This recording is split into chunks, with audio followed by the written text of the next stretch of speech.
language, as we learn this software in class 3 as well as in class 4th. So first we'll start what is MS Word.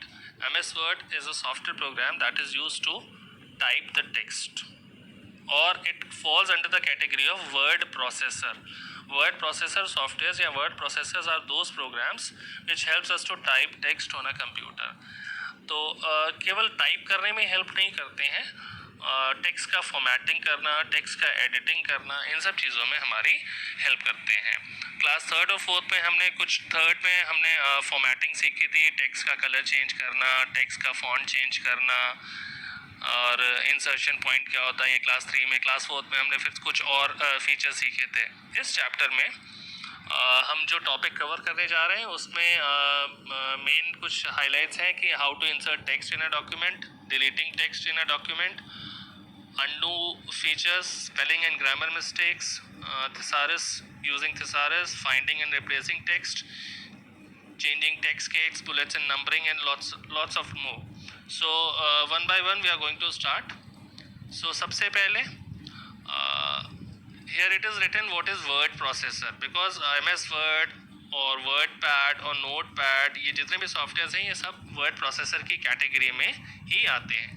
तो word processor, अभी मैंने आपको जैसा definition बताया था कि word processors are those programs which helps us to type on a computer और to modify the are text by editing and formatting the text. Here it is written कि that word processor software is used for writing text.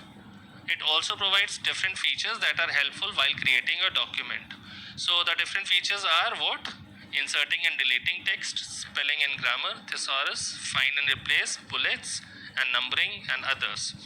So how to insert text? To insert text, we need to know what is insertion point. Insertion point is the point from where we can start entering the text.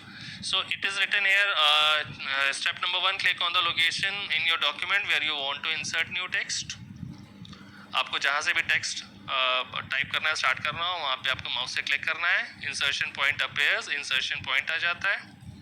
उसके बाद the text you type will appear where the insertion point flashes on the screen. ठीक है. Next page पे will go. फिर we'll start type the text you want to insert, and to insert a blank space press the space bar on the keyboard. When we need to give space between two words, so we need to press space bar. That you already know, you all are grown up child. Now the words to the right of the new text move forward. How to delete text? Before deleting, how to delete text before learning it, you need to know how to select the text. So class 3 में हमने पढ़ा था to select a word, double click on the word to select the word, to select a line, triple click, और अपने mouse cursor को line के left space जहाँ से लाइन स्टार्ट हुई वहाँ ले जाके अगर हम 1-2 बार क्लिक करते हैं तो पूरी लाइन सेलेक्ट हो जाती है. And to select a paragraph, 3 times click on the paragraph within the paragraph. Cursor अपने पैराग्राफ के बीच में ही कहीं रखकर अगर आप 3 बार क्लिक करते हैं पैराग्राफ तो वो पूरा पैराग्राफ सेलेक्ट हो जाता है. सबसे पहले अगर आपको डिलीट करना है कुछ भी टेक्स्ट को तो select the text you want to delete. अभी मैंने आपको सिलेक्शन के बहुत से तरीके बताए. तो सबसे पहले सेलेक्ट करेंगे, फिर उसके बाद press the delete key from the keyboard to remove the text disappears. ठीक है, ये हो गया डिलीटिंग टेक्स्ट. Undoing feature. अब अनडू फीचर आपको याद होगा, क्विक एक्सेस टूल बार याद होगा. अभी मैं आपको MS वर्ड ओपन करके भी दिखा देता हूँ. क्विक एक्सेस टूल बार पे 3 बटन्स होते थे, undo, redo and save. Undo button last action को कैंसिल करने के लिए. अगर हमने गलती से लास्ट में कुछ डिलीट कर दिया है सेलेक्ट करके, जैसा कि अभी हमने ऊपर पढ़ा था कि डिलीट कैसे किया जाता है, सिलेक्शन करके फिर उसके बाद डिलीट बटन दबा के, अगर ये गलती से हो गया तो we can undo this action. Last action we have deleted the text. Now if we undo that, तो वो जो हमने टेक्स्ट डिलीट किया था वो it will come back, वो वापस आ जाएगा. So here it is written the undo feature on the quick access toolbar is used to reverse action you take while working in a document such as deleting or formatting text. अगर आपने पहले से कुछ delete कर दिया या format text को दूसरे तरीके से फॉर्मेट कर दिया है और उसको वापस आपको लाना है उसकी ओरिजिनल पोजीशन में, तो you can use the undo command. This feature is useful when you by mistake, देखिए इसे लिखा हुआ है this feature is useful, यहाँ पे लिखा हुआ है this feature is useful when you by mistake delete text and want to recover it. Okay, अगर आपने गलती से कुछ टेक्स्ट डिलीट कर दिया है तो आप इसको रिकवर कर सकते हैं by using undo feature. Next, ये एक थोड़ा स्पेशल फीचर है, spelling and grammar mistake.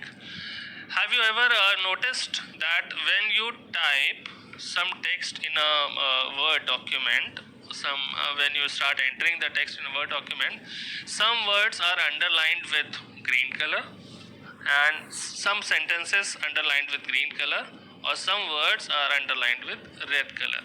What are this? Because when we wrongly type a spelling of a word, तो MS Word उस वर्ड को रेड लाइन से अंडरलाइन कर देता है, और अगर कोई सेंटेंस में कोई ग्रामेटिकल एरर है तो सेंटेंस को वो ग्रीन लाइन से अंडरलाइन कर देता है. ठीक है, और सिर्फ अंडरलाइन करके आपकी गलती ही नहीं बताता, वो आपको करेक्ट स्पेलिंग और करेक्ट सजेशन भी देता है कि ये करेक्ट स्पेलिंग और ये करेक्ट सजेशन हो सकते हैं. तो यहाँ लिखा हुआ है while inserting text in MS Word you might have noticed that the words underlined with red and green color, these wavy colored lines, और ये lines जो थोड़ी सी wavy टाइप की होती हैं, straight lines नहीं होती हैं, wavy colored lines identify the spelling and grammatical mistakes in your document. Okay, the red wavy line shows the spelling mistakes and the green wavy line shows the grammatical mistakes. ठीक है,